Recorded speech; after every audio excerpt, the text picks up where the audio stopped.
ఆడవారిలో urine infection రాకుండా ఉండడానికి తీసుకోవాల్సిన 4 జాగ్రత్తలు. స్వతహాగా మగవారితో కంపేర్ చేస్తే ఆడవాళ్ళలో యూరిన్ ఇన్ఫెక్షన్ అనేది చాలా కామన్. ఒక 100 మంది లేడీస్ కనుక తీసుకుంటే 50-60 మెంబర్స్కి వాళ్ళ లైఫ్ టైంలో ఎప్పుడో ఒకసారి యూరిన్ ఇన్ఫెక్షన్తో సఫర్ అయ్యే ఉంటారు. సో ఇది రాకుండా ఏం చేయాలి? సో వాటర్ ఇంటేక్ రోజుకి మినిమం 2 to 2.5 లీటర్స్ వాటర్ తీసుకోవాలి.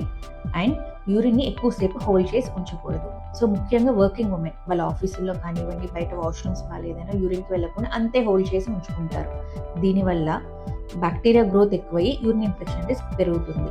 నెక్స్ట్ వచ్చేసి టాయిలెట్ హైజీన్. సో వాష్రూమ్కి వెళ్ళినప్పుడు బ్యాక్ టు ఫ్రంట్ కాకుండా ఫ్రంట్ టు బ్యాక్ క్లీన్ చేసుకోవాలి. సో దీనివల్ల గట్ బ్యాక్టీరియాని యూరినరీ ట్రాక్లోకి వెళ్లకుండా ప్రివెంట్ చేయొచ్చు. అండ్ ఫోర్త్ థింగ్ వచ్చేసి సెక్షువల్ యాక్టివిటీ తర్వాత యూరిన్ పాస్ చేసి క్లీన్ చేసుకోవాలి. ఇలా చేయడం వల్ల యూరిన్ ఇన్ఫెక్షన్ రిస్క్ని తగ్గించుకోవచ్చు. Stay aware and stay healthy.